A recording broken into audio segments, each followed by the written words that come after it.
it flies. It's a Hafgufa. Sounds much happier now. And hey, the storm's gone.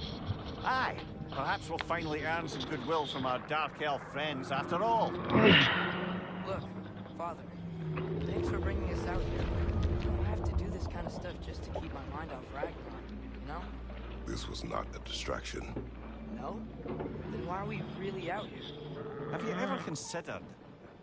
He just wants to spend time with you, lad. While he still can. Really? We do not know what lies ahead. But if Ragnarok approaches, I wish to enjoy the time we have left. I